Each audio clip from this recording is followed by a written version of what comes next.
You are the sum of the 5 people that you surround yourself with. Woo, we are swimming with greatness right now. There's excellence there. People tell me that it's too hard to find investment properties in Kansas City right now. Is that really true? You and I are going to have real different answers on this. Mom is elated. Cannot wait to show her this house. Super excited, like just giddy.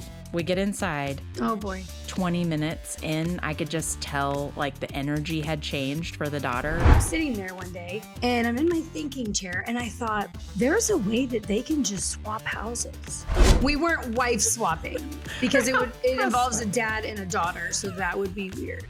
But we did house swap. This is true.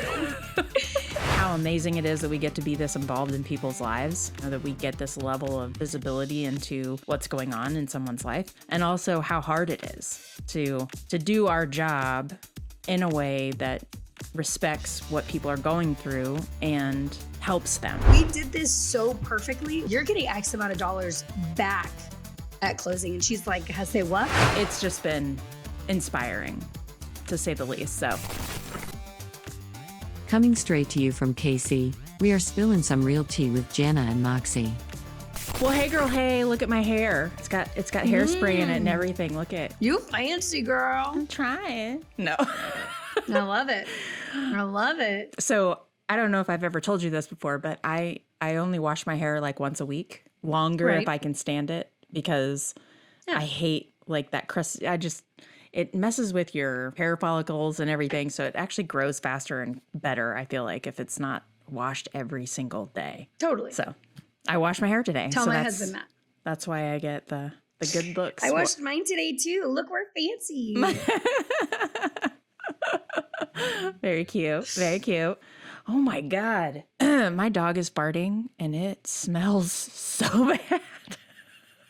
Should you look into that? I mean, she's laying right here, as happy as can be. She's our 19-year-old, so she's just like, she's like an 80-year-old grandpa. She's like, what the fuck ever. It's just gonna happen. Yeah. I love it. Yeah. I love it. Hey, by the way, I had a blast last week hanging out with you for 2 days. I was like, golly, these are some, we are swimming with greatness right now. Shout out to Matt and Virginia, Leadership Council in Kansas City. That was super fun. Yeah. That was so fun. You know what it reminded me of? What? It reminded me of this saying that you are the sum of the 5 people that you surround yourself with. Mm-hmm. And last year, though I was still doing good in real estate, I was not really immersing myself into a build-up community. I have my team and they're wonderful and I absolutely love them, but I don't ever want to be the top person in the room. And that sounds arrogant to say whenever I'm referring to the team, but I do have the most experience on the team. Yeah, as you should. You're the team leader. Exactly. So when I was hanging out with you and those people like Matt, there's excellence there. Mm-hmm. Also, really fun people all at the same time, right? So It was cool to actually be able to think about forming like a real relationship with these people. Yep. And they were so gracious to just be like, yeah, come to our next event tomorrow night and hang out, even though you've never been to any, like, I don't know. I just thought it was really cool. I can't wait to see them again and hang out and expand and see how it goes, how it grows. Yes. Well, that's one thing. So my big thing this year was to try to meet one person that I followed for a long time every week and like actually meet them and have a meaningful conversation and not just, stalk them via social media, which I think we're all like, we do, right? We keep tabs on our people we resonate with and whatnot. And so it was kind of funny, actually, when I reached out to Virginia, I was like, we were at the same brokerage for a really long time. Our offices were literally right across from each other, never spoke to each other. I petted her dog, her giant dog. Like, we just never really, like, she was busy, I was busy, we were doing our own thing. Like, it just wasn't whatever.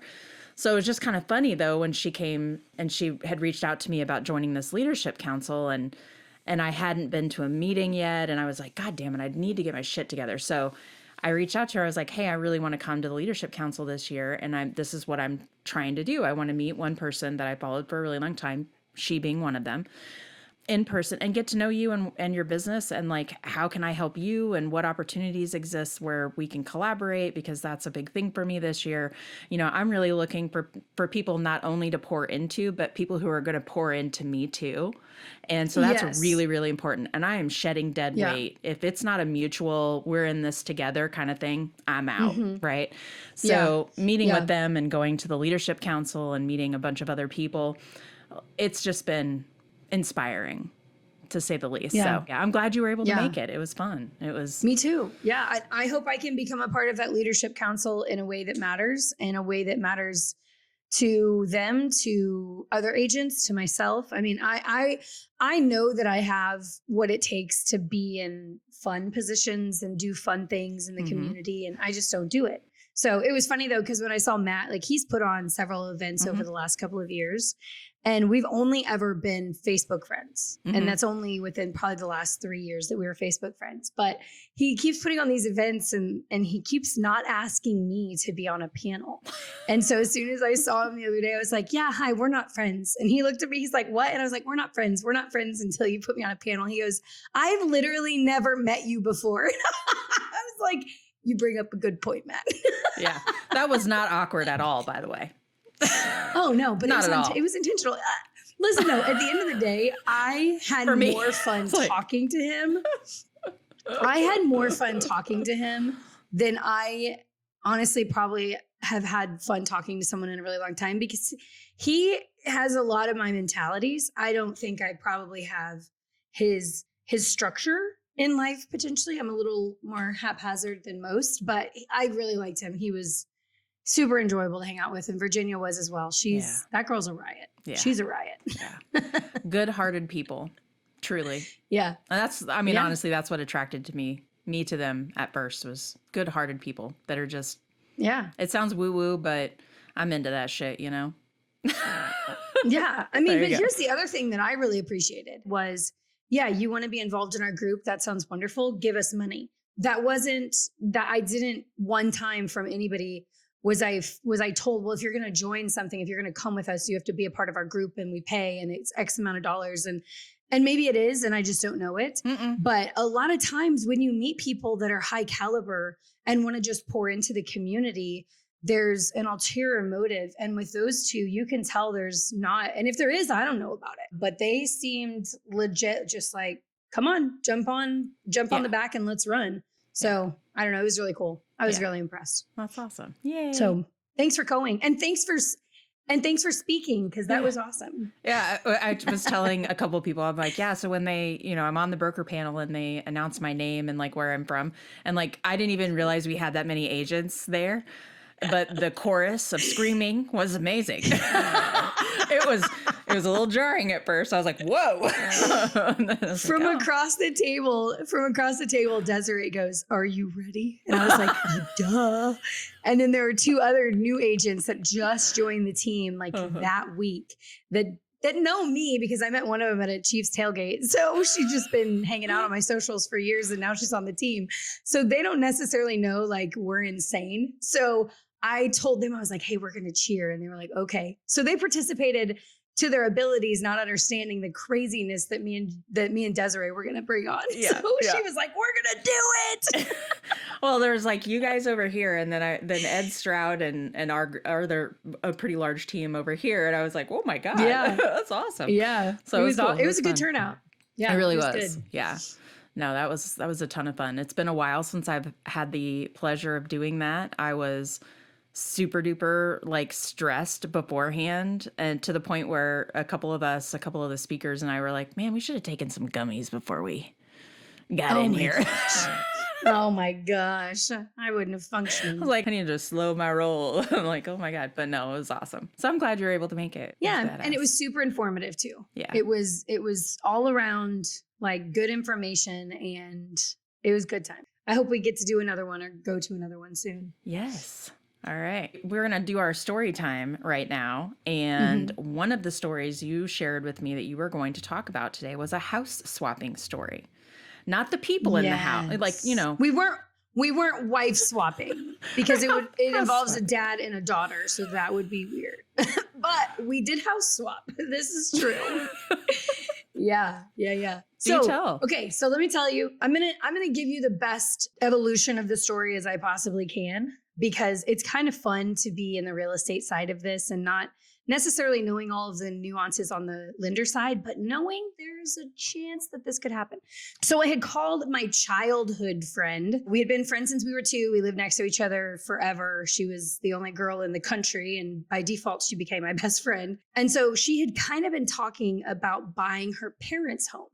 And she had a home here, and they had, her parents had a home, and she didn't quite make enough money, I don't think, or have the comfortability to purchase her dad's home for the higher elevated rate that he wanted to sell it for, just simply because he's older and they needed that extra money to be able to pay cash and whatnot. So it was really cool because I'm sitting there one day and I'm in my chair, in my thinking chair. I have a thinking chair. You have a thinking chair. And I'm in my thinking chair and I thought, there's a way that they can just swap houses.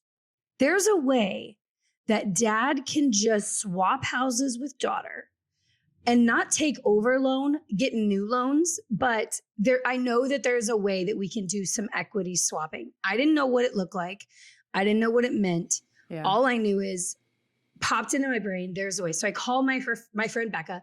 I was like, Becca, do you still want to buy your dad's house? She's like, yeah, but it's just not going to happen. And I was like, let's just see if my tiny little brain just conjured something up that's actually possible. So I told her what had just come up in my head. And she's like, is this a thing? Could we sell my house to my dad? My dad sell his house to me. So I call the lender. Ding, ding, ding. Molly, I have a crazy idea. And Molly's like, yeah, this is an actual thing. So apparently, and I just had learned equity? This. Is that what it is? You can gift equity, but you have to be related. So I had no clue that was an option. All I knew was my tiny brain said there's an option for this. So it was really cool though, because when they swapped houses, dad ended up gifting equity to what he needed to gift it. He still got more money back than what he expected. I just did a flat rate for everybody and I was very happy with it. I actually set a cost and they were like, no, we're not doing that. We're paying you more. And I was like, okay. You're like, I can't feel like I should say no. Yeah, exactly. So when they did this swap, obviously there's closing costs and there's lender fees and all this stuff. But at the end of the day, I called the daughter who was my childhood friend towards the end. And I was like, you're getting X amount of dollars back at closing. And she's like, say what? And I was like, yeah, we did this so perfectly. We did all the numbers so perfectly that your dad got exactly what he needed.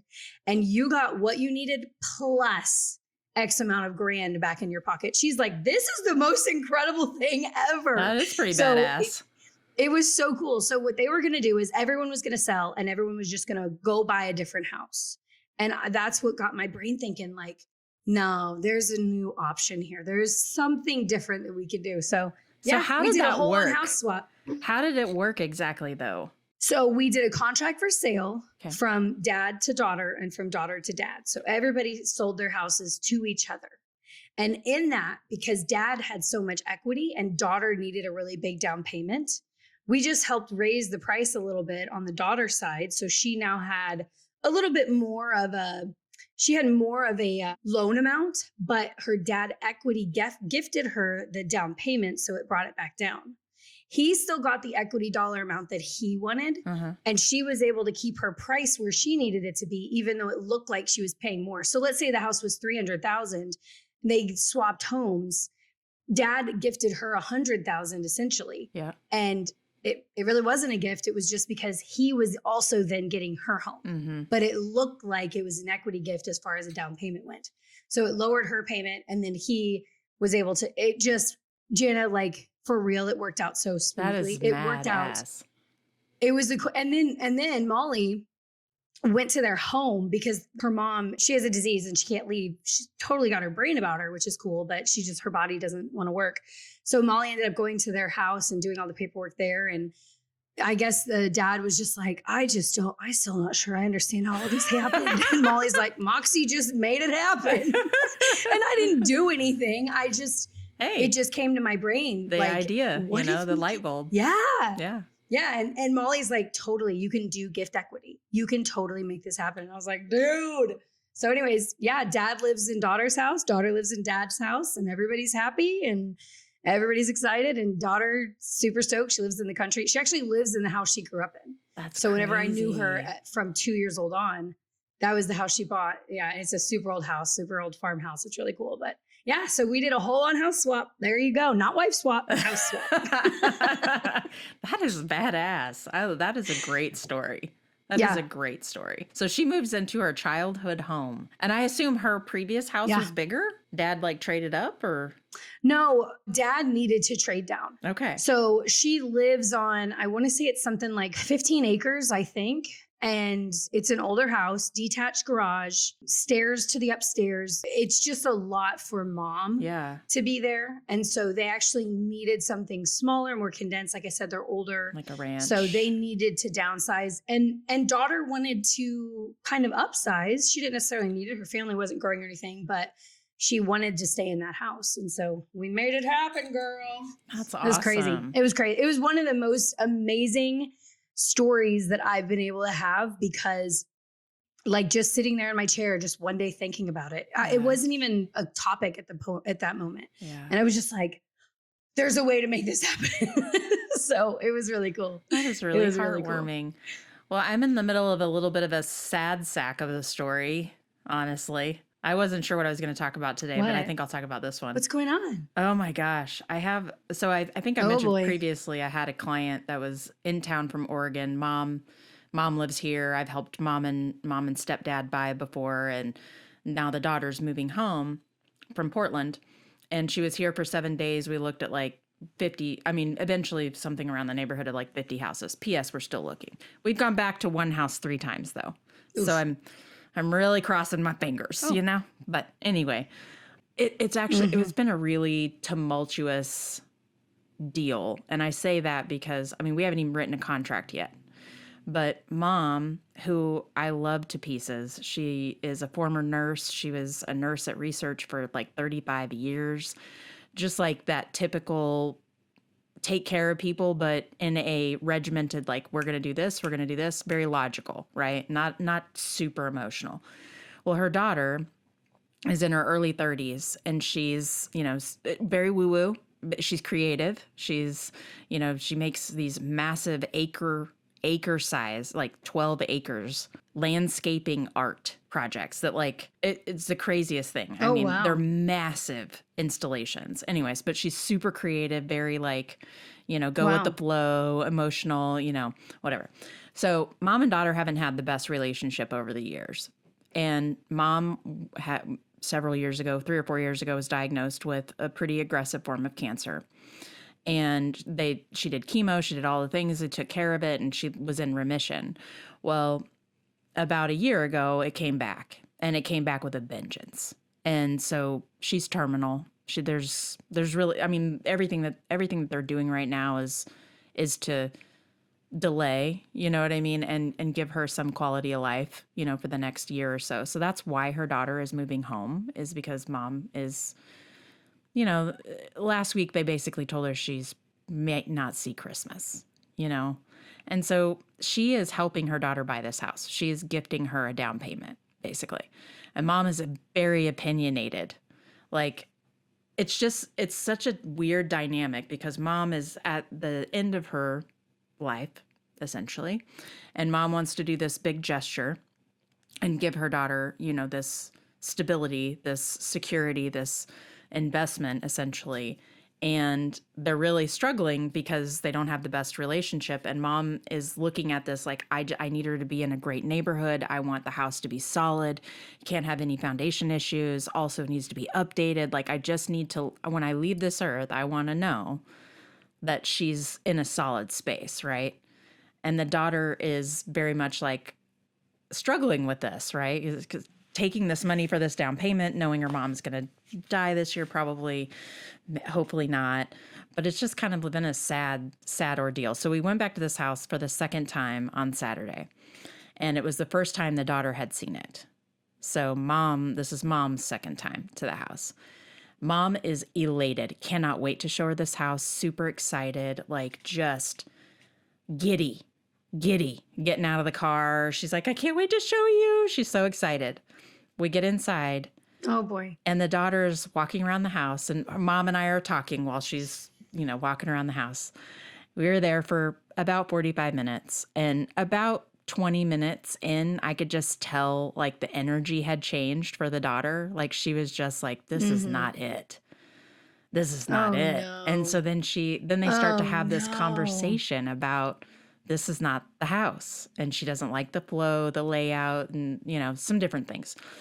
But they're having this discussion, very heated discussion, right in front of me. Okay. And I'm trying really, really hard to not make faces, which is really hard for me. Whatever I'm thinking is pretty much on my face all the time. Yeah, you wear your emotions on your face for sure. Yeah. So I'm trying really hard. I'm like, fix your face, fix your face, fix your face. Like as I'm sitting there and I'm like trying to be supportive and I can't get out. We're in a bedroom and they're at the door and I'm like in the bedroom, right? So I can't easily scooch past them without it disrupting the conversation, and I would literally be in between them, so I was like just kind of standing in the corner. I pull out my phone, just kind of hanging out. But they were arguing for a good 10 minutes, and then mom went somewhere. We couldn't find her. We didn't know where she was.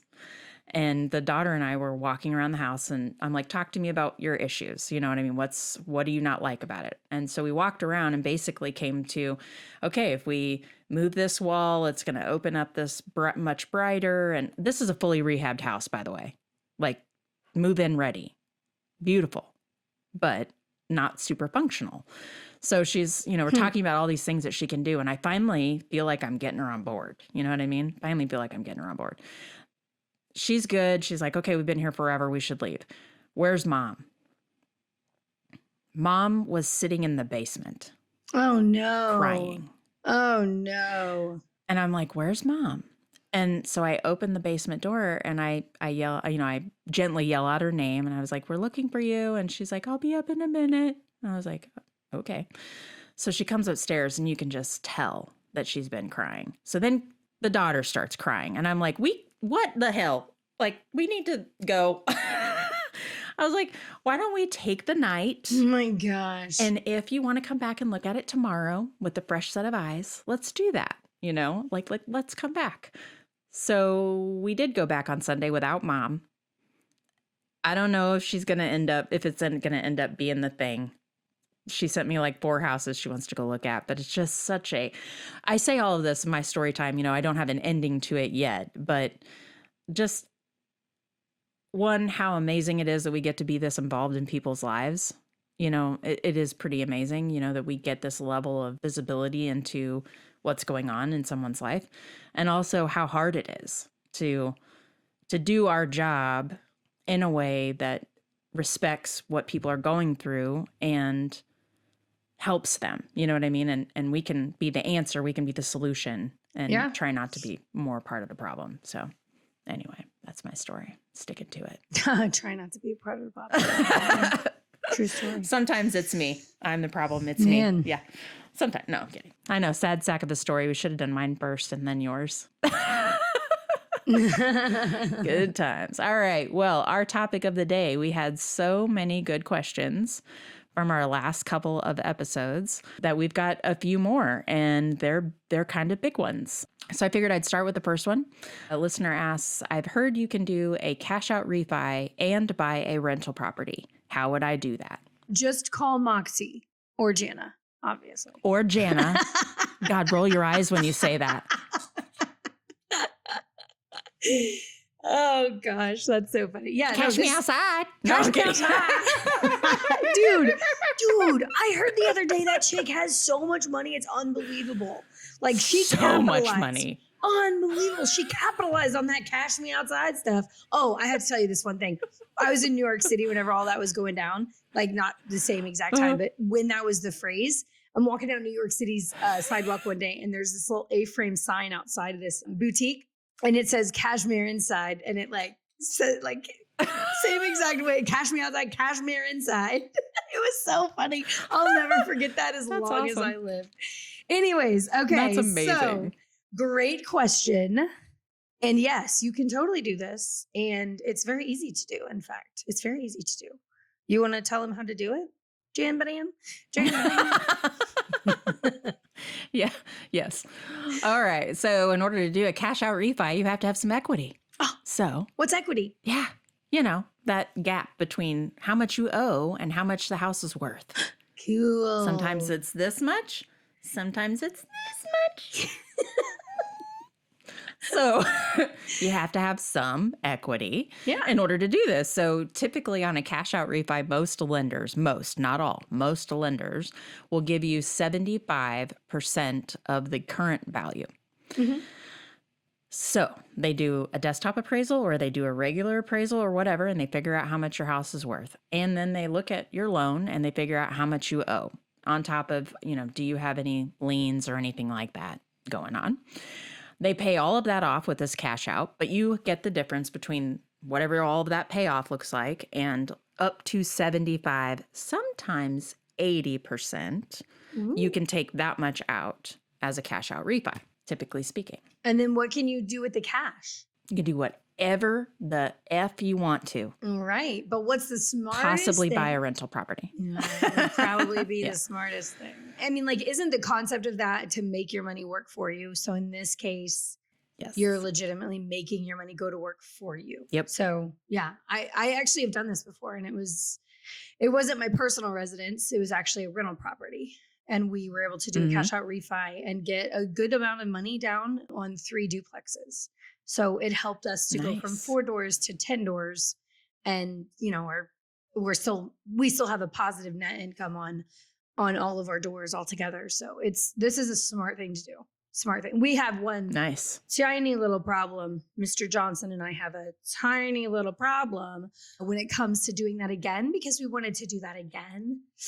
Except our interest rates are 3.5 and 3.875. Commercial, locked for 30 years. So it's like, how do you move past a 3.5 and go to a 9? Ooh, those numbers aren't making sense. But you don't.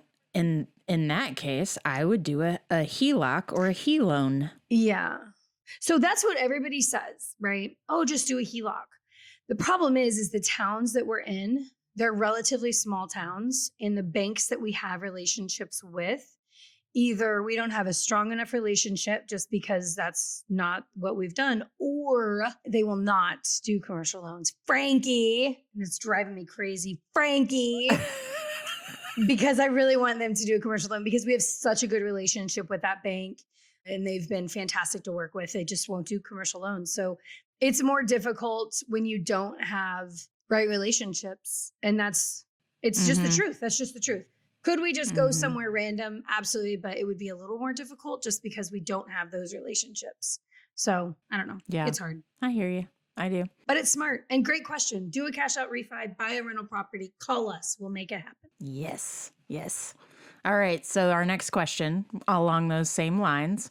People tell me that it's too hard to find investment properties in Kansas City right now. Is that really true? You and I are going to have real different answers on this. Yeah, we're going to have real different answers on this one. Okay, you go first this time. Maybe I'm dealing with the wrong investors, but I'm about to show one investor in a 4-day period, 33 homes. Ugh. And that's not okay. That's not okay. You, in my opinion, you don't get to cry about the paint color on the walls. No. And whether or not you like one section of the flooring. This isn't about that. This is not about that. I about lost my mind, Jana. I about lost my mind. So I unfortunately deal with a lot of out-of-state investors. I don't have any local investors. Really? Yeah, I don't do any local investors. So everybody that I deal with is out of state. So it's a little different process for out-of-state investors. A lot of legwork. It's really frustrating. The other part is I won't sell a unit to an out-of-state investor that I wouldn't purchase myself. And since they want the lowest priced house for the highest rate of return, they're looking at those $40,000, $50,000, $60,000, $70,000 houses. And the majority of those has foundation issues. That's just what Missouri offers. Kansas and Missouri offers. Yeah. Pretty standard. Yeah. And since some of them don't step foot in these homes themselves, unless the foundation issue has been really looked at and really paid attention to, and I can tell that they've done the right work, maybe not to change it, because you're sometimes never going to change those foundation issues, but to prevent it from happening any further. Unless I see that. Worse. Yeah. Or getting worse. Unless I see that, I won't even talk to somebody about a rental property that has foundation issues. Again, unless I see that they've made progress to make it stop. So for me personally, and maybe I just, again, have the wrong investors, we are finding it very difficult to find investment properties in Kansas City. But I think it's also maybe their rate of return conjuring in their heads is a little too much. Maybe? Yeah. Is that a polite way to say they're expecting the moon? Right. Well, and I think to be totally frank, I mean, for outside investors outside of our area, looking at our price points, they're like, oh my God, I can make so much money. Yeah. I can make so much money investing in Kansas City. Right. And then you show them what they'd be investing in and you're like, I mean, yeah, you can. Yeah. You can. But you're going to take on some upfront ickiness. Yep. To get there. And let's be honest, you're also going to probably take on some, when a tenant leaves in a year, ickiness too. So that's the other part, the turnover. I hear that from more investors than anybody, is the turnover is what kills them. I just had that happen with one of my investors. Every single window in that home was shot out by the tenant's son. Oh my God. Yeah. I show up one day just to check. We didn't understand what was going on. My owner just could not get a hold of the tenant. So he's like, hey, go check on her. Just see what's going on. I show up. Every single window has been shot out. There's bullet holes everywhere. And I'm like, what happened? So luckily the neighbor across the street has seen me there for years, because I've been in with this house for forever. And he comes over and I was like, hey, can you tell me? He goes, yeah. Her son. Like, what the F is going on over here? It was like 5 a.m. He said that we heard a bunch of screaming and then we heard a bunch of gunshots. And so he had gone around and internally shot windows out, then walked outside and externally shot windows in. So there were bullet holes inside. There were bullet holes coming outside. I mean, this kid went to town. That cost my guy about, I want to say it was something like $5,200. And then he also had to renovate the property a little bit, which was only about $3,000. But if you think about it, that's $5,200. And that tenant only lived there for 7 months. 7 months. Holy shit. All of his income that he made off of that really good deal out the window, gone. So people can say all day long, you have such good price points. Well, first off, find a property management company. And if you are one that's not a jerk and you actually answer your phone, call me, because I would love to refer you, because I have no one to refer. I have one for you. That will do in the more urban areas? Yep. Okay, good. I won't refer people to contractors. I won't refer to property management companies. I know we're supposed to be like full spectrum. This is everything I have to offer. I won't do it because it's my reputation. And I know that leaves some of my investors hanging, but you got to find your own stuff, because I can't refer it to you, because then if it goes bad, it's my fault and you're calling and yelling at me. And girl, the one thing I don't do well in life is get freaking yelled at. I do not get yelled at well. Ever. I just cry. Like, it is just overwhelming. So if you ever want to make me cry, just call me. Oh my gosh. Yeah, I'm really bad. It's clearly a problem. Oh. So yeah, our answers are going to be vastly different in this. Is it hard to find? No. Does it come with a lot of headache and a lot of issues that people don't think about? Absolutely. Yeah. Well, I think for my investors, I have got a mix. I have a couple of local investors, but most of mine are Arizona, California, where the big money is, right. Pacific Northwest or in New York or whatever. Right. But I think because Kansas City has such low price points, that we attract a lot of first-time investors. We attract a lot of new investors. Which just makes me want to cry. Oh my God.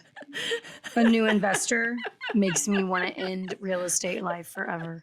It's horrible. I don't mind. Where I run into challenges is I can't help you if you don't know what your numbers need to look like, right?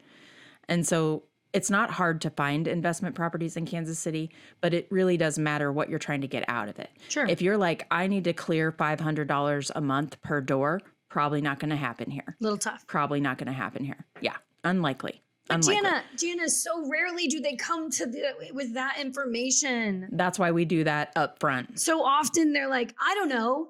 I want to be in a good area and make as much money as possible. And I don't want to spend over $150,000, but I want to make $2,000 a month. And what? Go get a book and read how investments actually work, and then call me back and I'll try to help you at that point. And listen, the other thing is, I'm not going to tell you what a good area is because that's not my job. I could get in a lot of trouble for doing that. You have to find the house. You have to find the area. You have to find what comfort zone I will go and beat the streets forever, but I'm not picking it for you. I know I'm a lot different than you. I'm a lot different. Yes, very different. Because there are ways you can investors categorize neighborhoods, right? An A neighborhood, a B neighborhood, a C neighborhood, a D neighborhood. You can get a feel from that where you're going to be roughly. Sure. Just because we know them, we know the markets, we know the price points, we know blah, blah, blah, whatever. Right. But I think that the new investor, we start with a 30-minute consultation where I'm asking questions like, what makes it a deal for you? Also, are you looking to actually hold for 10 years, hold for 5 years, hold for however long? I don't know. Or are you looking to rehab it and flip it? Right? Because those numbers are different. Both. I'll do both. I'm sick of it. Because that's legitimately, those are the questions that I ask. And then I get, I don't know.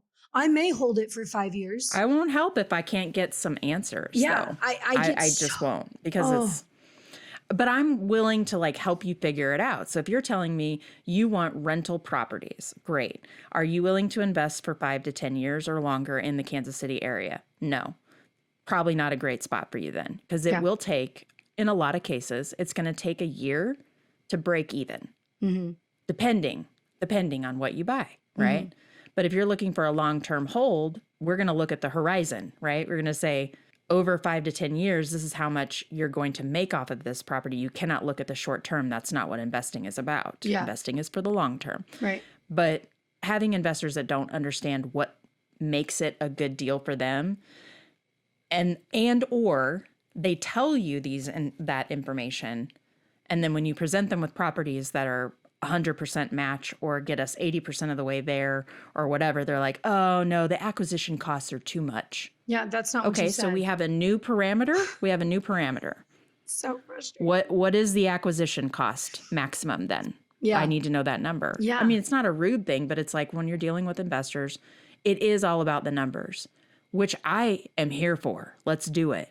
Mm-hmm. But you have to know what makes it a deal for you. So yes, it's easy to find investment properties in Kansas City, but it is hard if you don't know what you're actually looking for on the backside. Yeah. Or if your answer is just on everything. I don't know. Do you want to flip or do you want to hold? That's a great question. I would do both. You would do both. Okay. Where should we start? On a flip, how much money do you want to make? I don't know, as much as possible. Okay, I'm out. If you want to look at a house, let me know. Find one and I'll go look at it for you. I can't. Yeah. And Jana, unfortunately, especially with new investors, that is majority of the time the answers that I get. And it becomes extraordinarily frustrating for me because I'm ready to run. I'm ready to make this happen. But if you just want the best in the best area for the least amount of money with the highest rate return, so you want what everyone else wants, go for it. Exactly. You are not helping yourself at all in this. So there are no unicorns. Yeah. And let's talk about this. The next question that we have is interesting because there are no unicorns anymore in Kansas City. There used to be some amazing opportunities, but that was 6, 7, 8 years ago. These people had to be invested 6, 7, 8 years before they were like, dang, that was a really good buy 8 years ago. Right. They weren't at the time saying this is a steal of a deal because the market shifted now. So that's the other thing when you're like, you have to be invested in this for X amount of time. You don't see that it's a phenomenal deal when you buy it. You have to wait it out and make sure, you're going to see that it's a phenomenal deal at the end of this road. So I don't know. Yeah. I love investors. It's how I got started in real estate. I work differently than you. Obviously, we very much know that in all things. But I am also just frustrated with investors. So yeah, I'll still help. I'm a little frustrated right now. I have one investor who's new to me, who's not new. She's experienced, but she's looking for creative financing only. And so I found this smoking hot freaking deal, Moxie, smoking hot. And if I had the capital right now, I would buy it. I know. I found one of those last week too. And then it went under contract that evening. And my buyer was like, wait, that was a good deal. And I was like, yeah, it was a really good deal, dude. That's what I told you to buy it for. I got you owner finance. It wasn't even advertised as owner finance. Ugh. Exactly. These people. So I was smoking hot deal. And that was the answer was, well, the acquisition costs are higher than I would like. Awesome. So we have a new parameter. I need to know what that number is. I have to go now because you suck in the most polite way possible. Have I spent any more time on that? No, I have not, because I'm like, wow. It's hard I went in videos and photos and like all of the, economic information for the city and all this stuff, right? Because they're not familiar with the area, crime maps, and blah, blah, blah, all the things, right? The prospectus is what I put together typically. And I'm like, this is a smoking hot deal and we can get it down. We can get it down even further. Well, the acquisition costs are a little bit higher than what I would like. When I have those situations, you know what I really want to do? Go to another investor of mine and be like, you trust me? Buy this deal. But you can't. I mean, you want Which to. I did. Good. That's the way No, it I should did. be. Yeah. She said no. She was like, no, the acquisition costs are too high. Great. Yeah. I have 3 other people that will buy this hands down all day long. Lock it up. Yeah. That honestly, the same thing happened last week. This guy's been trying to get me to, he's like, I want to be your number one investor in Kansas City. I'm like, well, that's never going to happen. I have 2 in front of you that are hands down number one and a third that's, scratching on the door. So they get my first best stuff. Right. Or if I see something that's interesting in their area, I don't call anybody except for them unless they don't want it. So he has been breathing down my throat. And then he said, I really want an owner finance option. And I was like, okay, cool. So this place popped up, Jana, and my heart sang when I saw it. If I had had the acquisition money, not a question, this would have been mine. Mm-hmm. So I messaged him that morning with all the information. And then I called him and I was like, hey, listen, this is not advertised as a for sale by owner, but I called the agent and she said, you know what? The seller actually said he would do a for sale by owner. Let's go. He needs 20% down, creative financing. This place is spectacular with huge upside investments options. Like it's got everything that you would possibly need. Oh, let me think about it. Let me talk to my business partner. And then I didn't hear from him. And then it went pending that night. The agent texted me. She's like, hey, just so you know, we got a really good offer and we're taking it. And I was like, wow, good for you. 8 p.m. And I texted my buyer, my investor, and I was like, hey, that place is already pending. And he's like, dang, so that really was a good deal. And I was like, dude, I handed you a silver platter and you spit on it. Yes, it was a good deal. So you're not my number one investor if that's how you're going to do things. True story. Well, so my investments are ultra conservative. So I rarely ever am in a situation where I'm like, ooh, I'm going to take that one. You know what I mean? Like, of course. Because I'm ultra conservative. Right. But yeah, I just anyway, God, move on. So frustrating. Next question. However, we also need to say we do love our investors. I love my investors. I actually prefer struggle.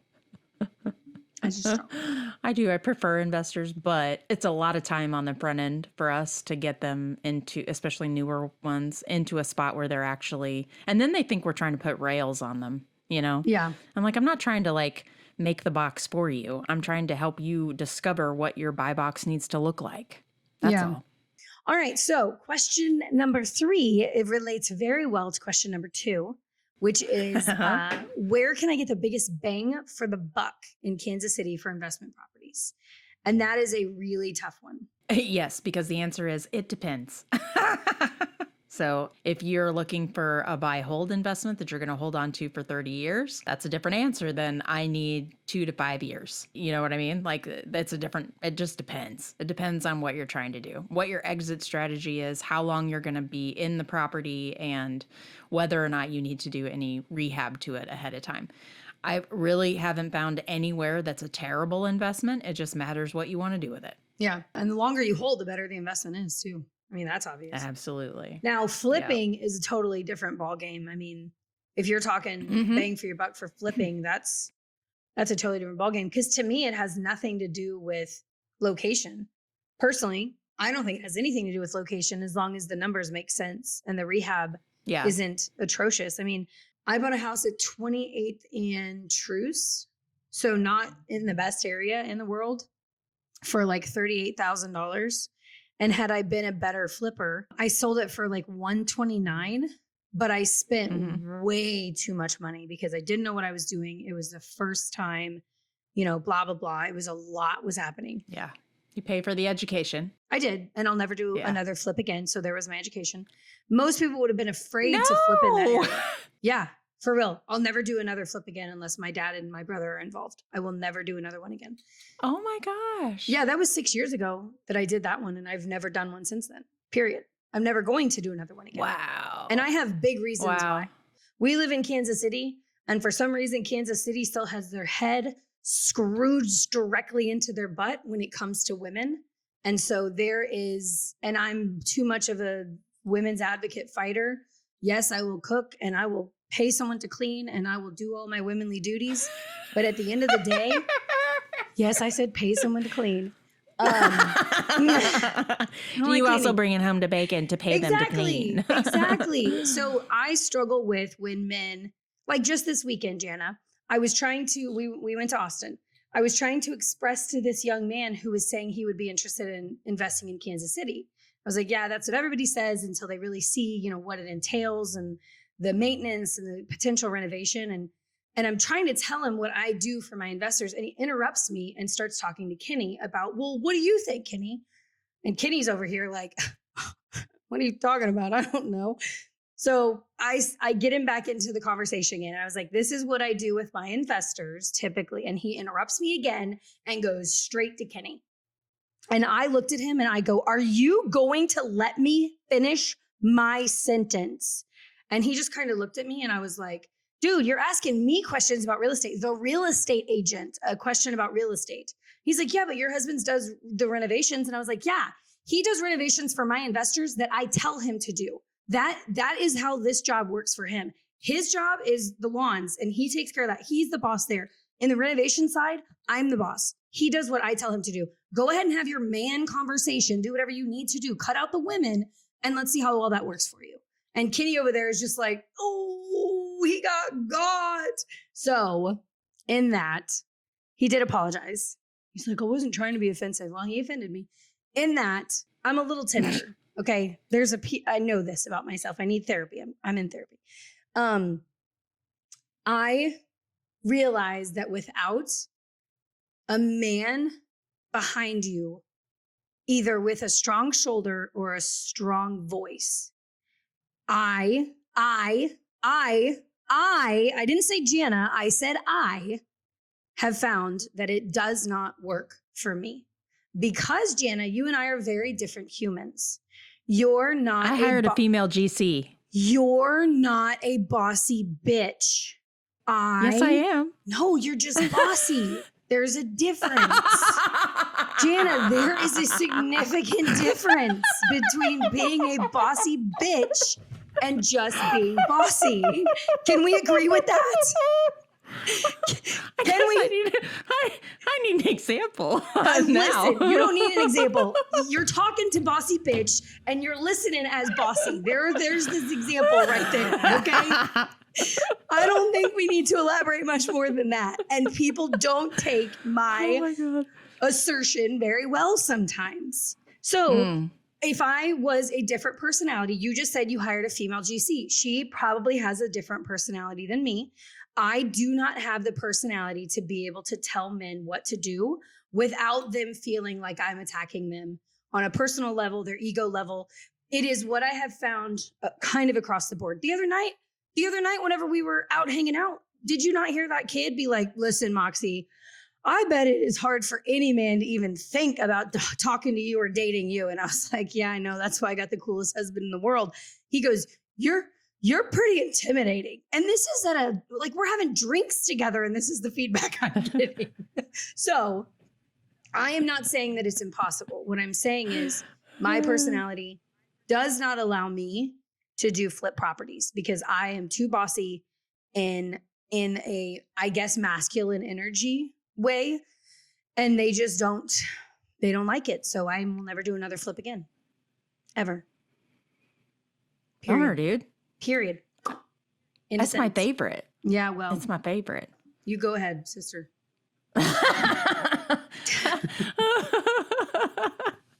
I love doing flips. They're my favorite. But yes, I did hire a female GC. I hired a very competent, strong, opinionated, also very design oriented and functionality anyway. I hired a female GC and she was badass. Yeah. All right.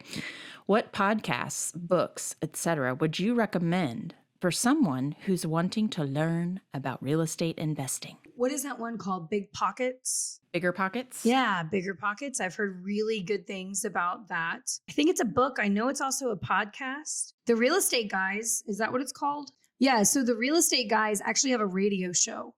They have been in conversation since 1997. I've actually met them at a couple of conferences, and they do a pretty good job breaking down real estate on the investment side of things. I know for a while they were really heavy on buying trailer parks and converting those, making them into nicer trailer parks and doing really good hold properties, but they do a lot of single family stuff. They do a lot of business strategy. I think it's based out of Dallas, and that's actually where I met them. The Real Estate Guys is one that I've listened to for a while. I like that one a lot, actually. I haven't listened to them, but I've heard a lot of really good stuff about them. Bigger Pockets, obviously, is a really good one. And then, there are several branching off of Bigger Pockets specific to BRRRR and, different strategies and whatnot. But the few that books anyway, I went and pulled a couple from my library here in my Audible library. So the Bigger Pockets guy, Brandon Turner, did The Multifamily Millionaire, Volume 1. And that has been awesome. Multifamily Millionaire. Rich Dad, Poor Dad is one that I really liked because it forces you to think differently about how you make money. Right. All right, here's another one. Build a Rental Property Empire. Oh. Which is a good one. Nomad Capitalist is one of my favorites, actually. That one doesn't make sense to me. I don't necessarily like his philosophy and politics. However, it does talk about how to leverage your investment and your money for overseas investments specifically. Wow. Like how to buy properties in foreign countries where your dollar goes further. This one I think is really, really important for anybody, really, who's in business. Profit First. What does the top say? Utilities, payroll, taxes, supplies, and what? Rent. Oh, cool. So this is Profit First. Transform your business from a cash-eating monster to a money-making machine. And if you're a real estate agent, there's one for realtors. The real estate agent one. But this is a good one for just figuring out how to structure your business in a way that your investments will make more money. Smart. And then my last one, landlording. Oh my gosh. I didn't know there was a book on that. Does he have Tylenol in his hand? He's got his book in his hand, actually. Not his Tylenol. So it's a handyman. To talk about the headaches that it comes with it. It comes with landlording. A handy manual for scrupulous landlords and landladies who do it themselves. Nice. Speaking of the devil, that's me. Lease terminations, all kinds of good stuff. Wow. So, anyway, those are my couple. But I'm a Bigger Pockets fan. Beau show. Another one that's maybe not necessarily for investing, but The Millionaire Next Door. That was a really fun book to read. Wasn't that one about Warren Buffett? Was it about him? I don't remember that part. I think it was about him. I don't know. I can't remember. All right. You had some interesting fun facts that people have shared with you or that you've learned. Yep. Over the last decade or so. Yeah. So you are going to share some interesting fun facts around the nation. Yeah. So not just here in Kansas City. Yeah. And honestly, it's interesting how important this is to know, especially for real estate agents, which I know we're mostly talking to consumers here, but if investors come to the Kansas City area, these are things that I've only learned, A, because I dated someone outside the state, and B, because who was in real estate, and B, because my investors. Did you guys know in Kansas City, we have things called gutters? Did you know that? Did you know that that is not common practice in some parts of the United States? That blew my mind. Gosh, it's just even an hour south of here, they don't have gutters. Yeah. And I thought about it and I was like, well, duh, why would you need to spend the money getting water away from a foundation when there is no water? So it made a lot of sense actually at the end of the day. But what I've learned is through that, I have had to educate my out-of-state buyers on the fact that we have gutters. That's a thing. It's totally a thing. So anyways, gutters are not a thing. I've had to teach more people about gutters than I ever thought that I would have to, and about downspout placements and all the fun things that come with moving water around foundations. But yeah, in other parts of the country, not a thing, not a thing. And if they have them, it's like, what are those? Oh, those are gutters. So yeah, that's just one thing. Things do? What do those do? Those are fun. The other thing that I've learned is that stucco is the primary exterior building material in, I almost want to say like most parts of the United States. I know it's most parts of like Western, Southern. I went to Wisconsin and Minnesota and they had some, just like we have some. It's not the primary by any means, but I thought that was incredibly fascinating because I remember somebody had moved here and he's like, yeah, my last job was doing stucco work and I don't have a job here. I was like, yeah, because there's 7 houses with stucco. But it's like, my house is stucco, if you can believe it. Yeah. And a lot of partially. Yeah. A lot of those Overland Park, like kind of nicer 2-story houses, a lot of them do like a stucco part on the front, but it's not usually the whole thing. And it's not often that it's throughout the entire city. So I don't know, just interesting fun fact. And then my aunt was helping her daughter build a home in Florida and she took us to the job site. And I was like, what is happening here? She's like, what do you mean? I said, where's the wood? She said, oh, we don't build our homes with wood around here because they're from the South and they got to have something to resist the hurricanes. And I was like, okay, Aunt Jean. That there wind is gonna be a problem. And truthfully, that was a terrible Southern accent, but my family's from Mississippi.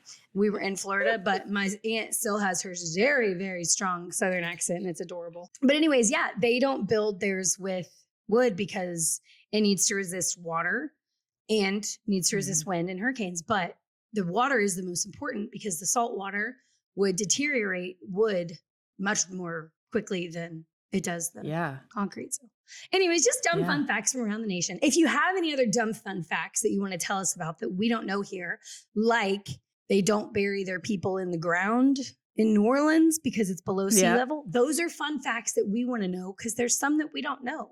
You don't know what you don't know. So send us your fun facts from where you live because I would love to hear them. Well, okay. So on the heels of that, on your cement blocks, 2 years ago, we went to the Punta Cana in the Dominican Republic. And we were looking at some new condos potentially to invest in. And so we were there while they were doing construction. And that's the first time I've ever been out of the country that wasn't Canada or the United States. My very first foreign country, because I don't think Canada counts. Sorry, Canadians. It just doesn't. Canada's, yes. But they build with cement bricks too, or cement blocks. But their construction process, no one's wearing a hard hat. They have pulleys and levees to pull the bricks, the blocks up. And it's like literally block by block. One block at a time. And I'm like, oh my God, how long does it take to build these damn things? It takes so long. My uncle is building an orphanage. So he has an orphanage in Guatemala. He's purchased land and he's building his own buildings. One of the tasks was to cement the roof. And it was 5-gallon bucket by 5-gallon bucket by 5-gallon bucket. Taking up a ladder. Yes. He said it was 36 hours straight. He said nobody stopped working for 36 hours, 5-gallon bucket by 5-gallon bucket by 5. And I was like, y'all need a different process. Yeah. And they got it done. They got it done. But it was 36 hours. He said it was the hardest thing physically that he's had to do in a long time. And he's I can only 60s, imagine. So, yeah. So these third world countries, man, they do it different. And OSHA is not around. OSHA is there's no around. OSHA.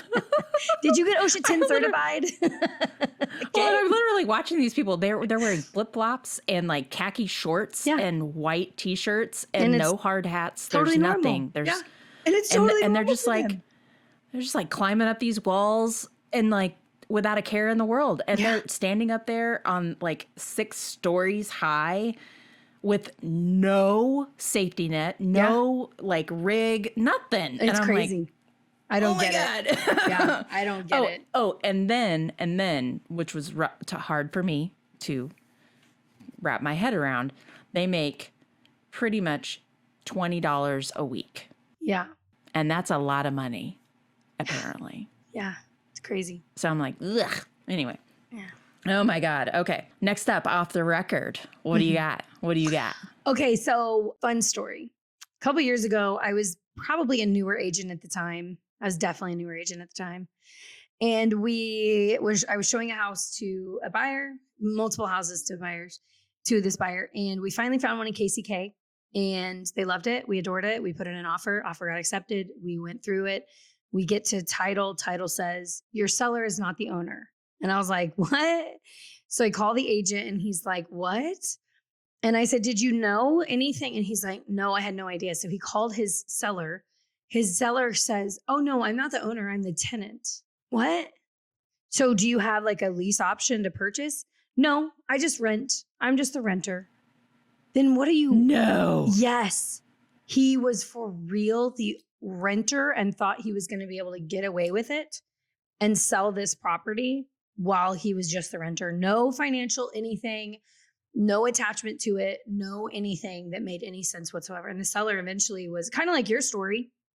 The seller is just like, or the owner is just like, well, now I can't do anything with it because this guy's an idiot. And he didn't really want to sell it. The owner didn't even want to sell it. It was just the tenant that was trying to sell it to my buyer. We were under contract. We had gone through inspections. Earnest money was done. And then we find out this guy doesn't even have financial anything to this house other than he pays a monthly rent. It was crazy. It was insane. God. My buyer still did end up buying a house, and there's another story in that one, but she did end up buying a house. She actually messaged me on Monopoly Go the other day because I play that stupid Monopoly Go game. She messaged me out of the blue through text. So she still has my number. And she's like, hey, will you stop attacking me? Oh my God.